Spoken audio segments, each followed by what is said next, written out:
हमारी जिम्मेदारी थी और हमने किया, और अगर आवश्यकता पड़ती है हम फिर करेंगे, क्योंकि वो लोग थे उनमें तमाम लोग जिनके लिए ये जरूरी था कि वो पहले जिंदा रहे, अस्तित्व उनका बना रहे। तो ये हमारी जिम्मेदारी थी। आप उसको जो भी कहना चाहें, अगर जरूरत होगी हम फिर करेंगे उसको, और इसलिए जनता का भी इस पर समर्थन है। ये जो स्कीम की बात है, मैं आपको उदाहरण देता हूँ। आपने कहा, मैं अपने एक अच्छे मेरे जानकार है, रिश्तेदारी है, वो रेलवे से रिटायर हुए, उनकी उम्र 58 साल की थी। टोटल रेलवे में नौकरी उन्होंने करी थी 30 साल। उनकी डेथ हुई अभी रिसेंटली हुई 98 साल की उम्र में। 40 साल उनको पेंशन मिली, और उन्हीं के शब्द का प्रयोग कर रहा हूं, या नहीं है, भगवान उनकी आत्मा को शांति दे, कि उनका ये कहना था कि उन्होंने जो नौकरी करी थी उसमें तो उनको कुछ मिलता ही नहीं था, उनको असली पैसा जो हुआ वो उसके बाद मिला। उन्होंने मकान बनाया, उन्होंने मारुति खरीदी, एयर कंडीशनर खरीदा वगैरह। तो 30 साल दिए ना देश को, रेलवे को दिए। आप नहीं, ये जो देखिए बात सुनिए, हर चीज को इमोशनलाइज करना ठीक नहीं है। नहीं इमोशनलाइज नहीं कर रहा हूँ मैं, बिल्कुल प्रैक्टिकल होकर पूछ रहा हूँ। एक मिनट सुनिए ना, एक दिन का एमएलए, एक दिन का एमपी, उसको ताउम्र पेंशन बन जाती है। 5.25 लाख रुपए भी पेंशन पाने वाले थे एमएलए, और हैं अभी। उनकी पेंशन नहीं कटेगी। मैं अपनी बात, सरकारी कर्मचारी पर ही ये गाज गिरेगी।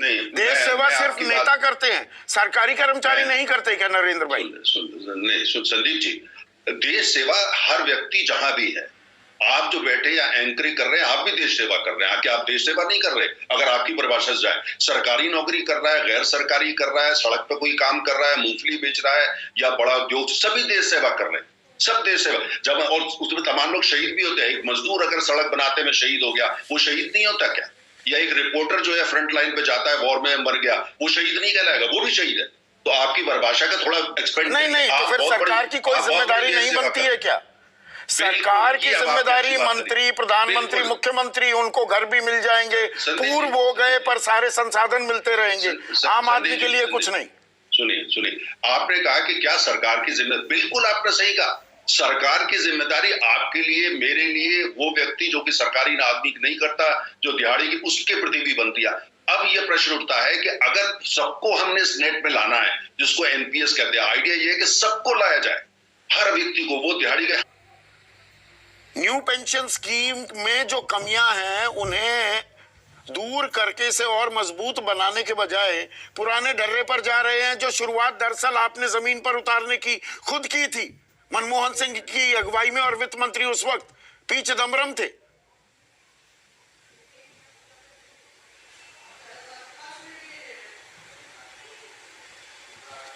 जी संदीप जी, लेकिन मैं आपको ये भी बता दूं, मेरी आवाज आ रही है? आ रही है, लाउड एंड क्लियर। ये एको थोड़ा आ रहा है, इसको एको निकाल। या मेरा ये कहना है कि अगर इसकी फिजिबिलिटी, अगर समझे राजस्थान की सरकार ने या छत्तीसगढ़ की सरकार ने या झारखंड की सरकार ने अगर इसकी फिजिबिलिटी वर्कआउट करी है कि हम ओपीएस दे सकते हैं, तो उसमें क्या बुरा है? हम देख ही रहे ना। अब ये अर्थव्यवस्था की बात हो रही थी तो मुझे याद आ रहा था कि किस तरह से नोटबंदी हुई और किस तरह से गलत इंप्लीमेंटेशन जीएसटी का हुआ, जिससे हमारे देश की अर्थव्यवस्था बिगड़नी शुरू हुई।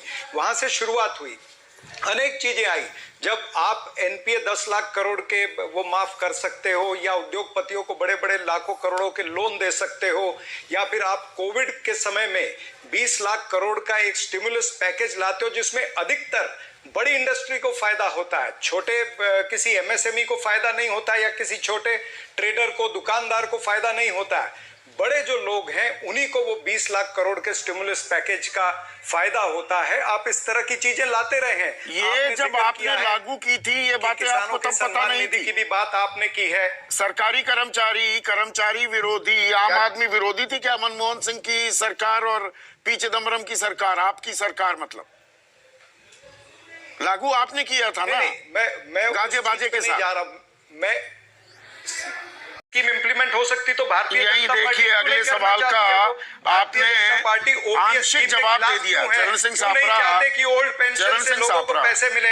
एक मिनट, जो एनपीएस के जिसने पैसे दे दिए, फर्ज कीजिए कोई 2004 से ही सरकारी नौकरी में आया, वो एनपीएस में पैसे कटवा रहा था, कितने साल हो गए? 18 साल। आपने कहा ओपीएस हमने सोच समझ कर लागू की है, कुछ तो फॉर्मूला निकाला होगा। छत्तीसगढ़ ने और राजस्थान ने, सरकार ने लिखित जवाब में लोकसभा में ये जानकारी दी जो ये PFRDA है, pension fund regulatory and development authority, there is no provision under the PFRDA Act and regulations through which the NPS funds can be refunded and deposited back to the state government. ऐसा कोई प्रावधान ही नहीं है। मैं एक सरकारी कर्मचारी हूं राजस्थान में या छत्तीसगढ़ में, 18 साल से पैसे कटवा रहा हूं। केंद्र के पास वो पैसे पड़े हुए हैं, वो वापस नहीं देंगे। मैं तो झूले में लटका दिया, बीच में आसमान से गिरा, खजूर में अटका, वो हल कर दिया।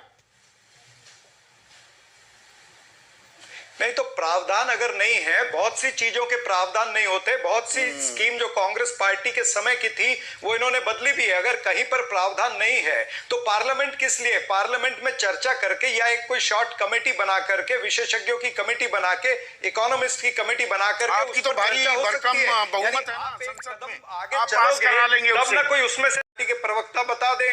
हम तो कहते हैं कि भाई इसके ऊपर चर्चा करिए। हमने एक फॉर्मूला फ्रेमवर्क बनाया है, उस फ्रेमवर्क पर चर्चा करके और हम इसको इंप्लीमेंट करते हैं। केंद्र सरकार RBI का आंकड़ा बता रहा हूं, तो अगर आप रिजिड तरीके से शेयर करना पड़ेगा।